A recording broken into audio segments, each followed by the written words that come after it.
With that, I think it's a great pleasure now for me. I'm very excited to introduce our panel that's with us, that going to lead us in conversation today.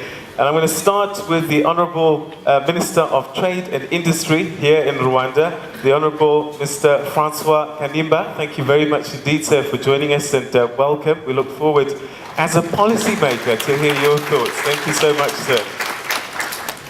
Next to you, we have the Honourable Ms. Fatima Haram Aysel, who's the Commissioner for Trade and Industry at the African Union. So a Pan-African view.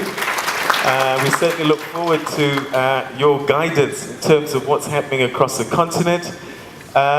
We'd like to say very warm welcome to His Excellency Ambassador Vidya Bhushan Soni, Chairman, Overseas Infrastructure Alliance, India, and Senior Member, Confederation of India Industry. Thank you very much indeed, sir. We look forward to the role that chambers and business associations and groupings can contribute to this conversation.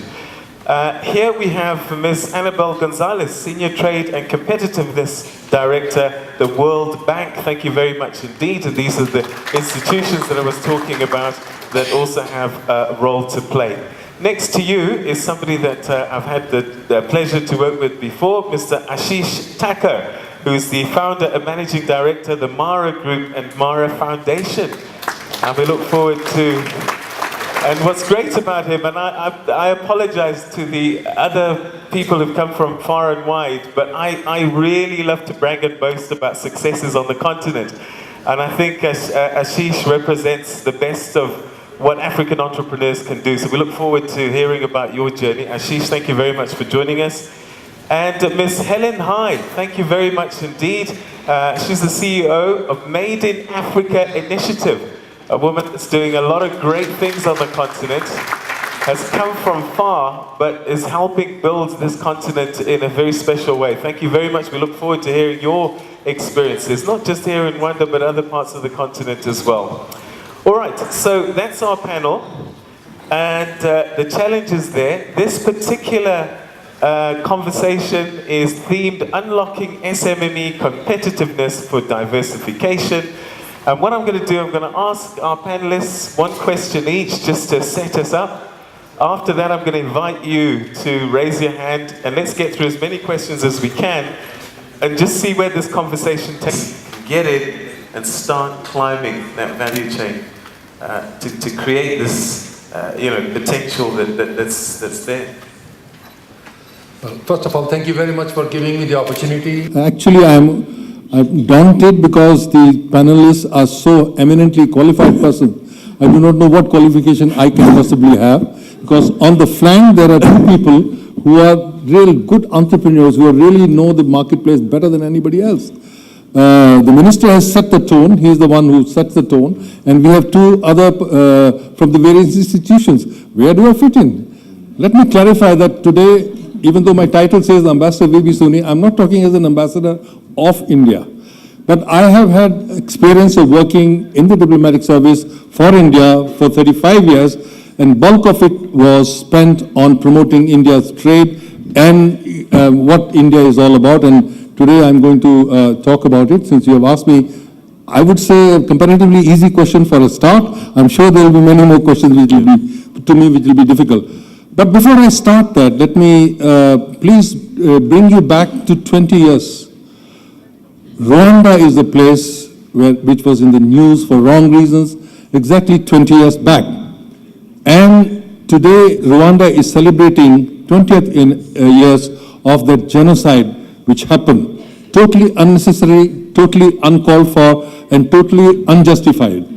But the country has come up. So please bear a thought for those innocent people who were slaughtered for no rhyme or reason just because they happen to have a different belief. So that is the way I will start, because I cannot start until and unless I pay respect to those people.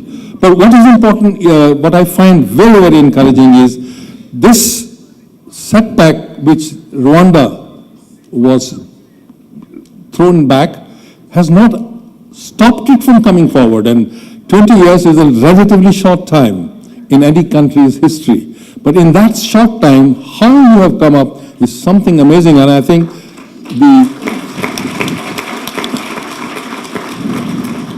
the credit has to go to the leadership, particularly President Paul Kagame.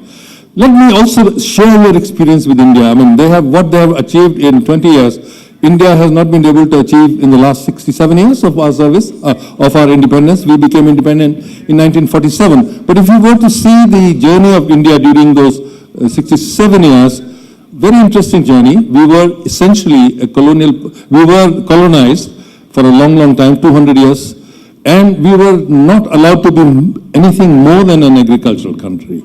So there was no infrastructure in place. There was infrastructure like railways, which was needed by the colonial power to transport goods and people, etc. But there was no infrastructure as such in the ground root level. So the immediate job for the government at that particular time was to build the infrastructure.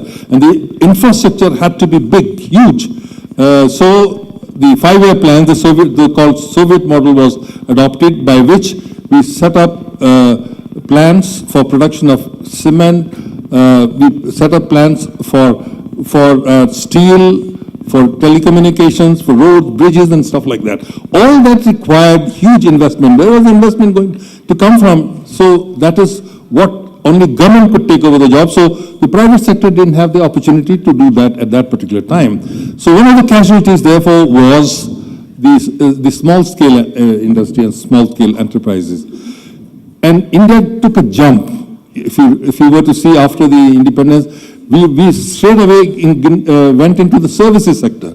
We went into IT sector and today and services sector, which is IPOs, etc. That is what we did. But we left behind a bit of our SME sector. But at the same time, the bulk of the feeder agencies come from the SME sector. So as the economy was opening up, the opportunities came their way.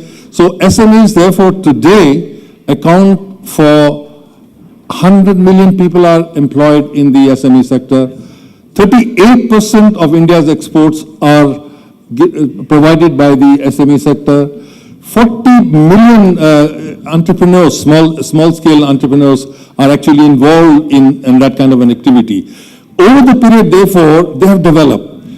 Now the emphasis is changing. If you have followed the new leadership which has come into India in the last elections in May, and the biggest message the Prime Minister gave, that Mr. Modi, was that we should now go for manufacturing sector.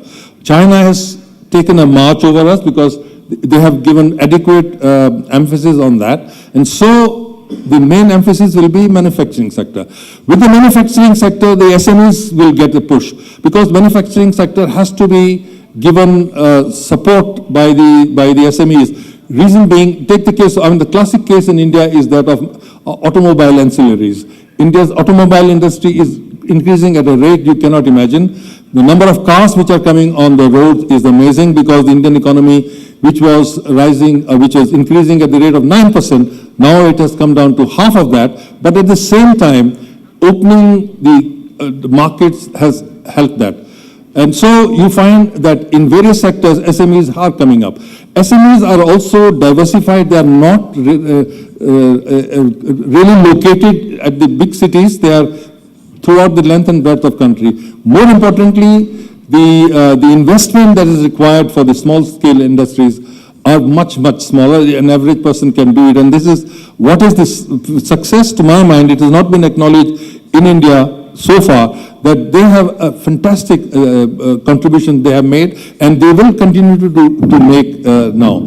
But to come back to your question, what exactly it is that India can give, or African countries can learn from the Indian experience. First of all, it is not an organized sector in that sense. They cannot market themselves properly. Please mark these words. Marketing is not there. They do not know how to design, because they can produce an item, but somebody has to tell them what are the latest things, requirement of the market. So until and unless you meet those requirements, it's not going to help. Raw material availability. They do not know where to get the raw material from what. And the two other things which are very important to learn is packaging. How do you package? A lot of items which are produced and sent, not properly packaged, can break up And so that's why you really can't do. How do you provide them facilities for transportation? Because there must be tie-up with various agencies. It could be the trucks, it could be the goods train, etc. That is where I think India has been following these developments. Along with them, more importantly also, they do not know how to get the maximum money for their effort which they put in. I cannot talk about Africa, but in India, the problem is there are so many intermediary agencies, there are so many so-called agents which are doing, and they are the ones who pocket, they manipulate the markets in such a manner that the producer doesn't get a fair deal, the end product user gets it very expensive, the money is made by the middleman. So to what extent you can bridge the gap between the two is what is important. See, right now, again, let me also tell you what is happening is the entry of various MNCs in the retail sector, multi-sector retail sector. Previously, what was happening, it was total manipulation. But now the government is saying, why should we not allow MNCs to come from outside, maybe Walmart?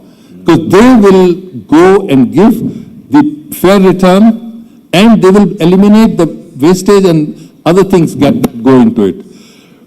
It is, when you talk about small sector marketing, please remember one more very important sector, food packaging. It is a small sector, it's a food packaging is very important, and I think it pains my heart when I see in Africa, you're producing some of the best fruits because it's an organic material which you get. There are not much fertilizers that go into it. It's an excellent thing, and yet not exploited properly. You're producing so much, wasted, thrown by the wayside. It's a terrible waste. All it requires is just to learn the small techniques of packaging, first processing, which is it's a so simple thing, you'll be amazed. But it is not being done. I would suggest that all the farming sector, and I think one of the, in the morning, the one mentioned was also made was about the food security. Maybe you also mentioned that the food must not be wasted. And so, go to the sector, which is SME sector. What can be done to them also? They need, now I talk to you as member of the Confederation of Indian Industry, the chambers. Chambers have a very important role. I think first of all, to train those people, they must have workshop at various places, not just in the central city, because all the regional chambers, they have their regional branches. They must go to the regions, try to make a workshop to them, explain to them situation on all the issues that I have mentioned. So if that can be done, that will be good, but more interaction. It's important. What can India do? Another important thing which is going to happen toward the end of the year is the India-Africa Forum Summit.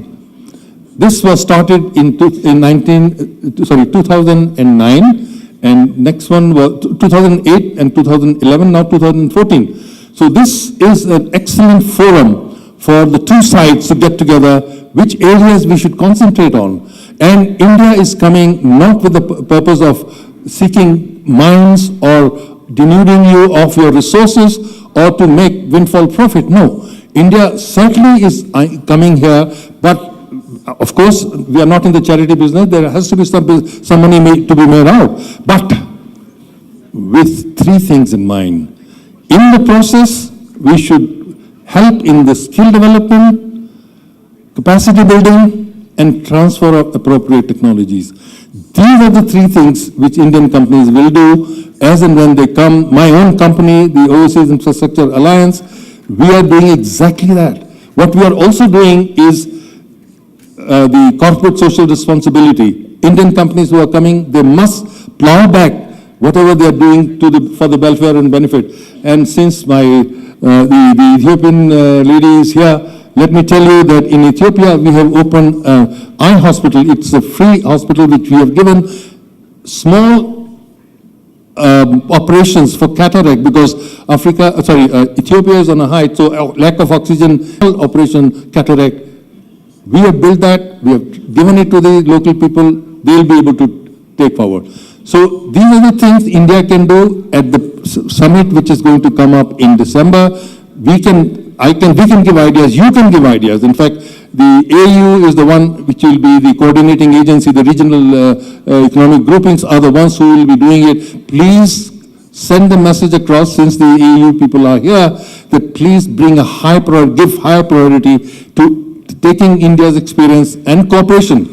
We also train a lot of people, we have what is called the ITEC, Indian Technical Economic Cooperation Program, under which at least 2,000 students, not students, but actually people go for training at free.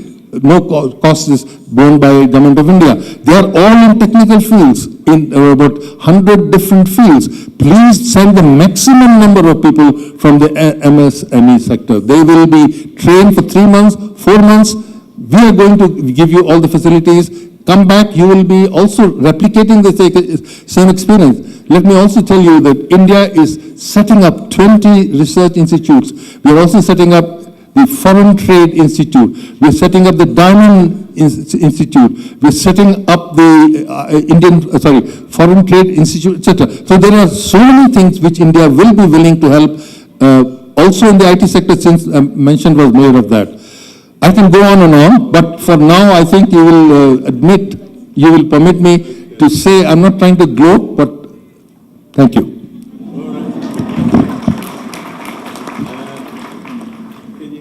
All right, thank you very much indeed. I can see why you were an ambassador, because you're very good at selling your country.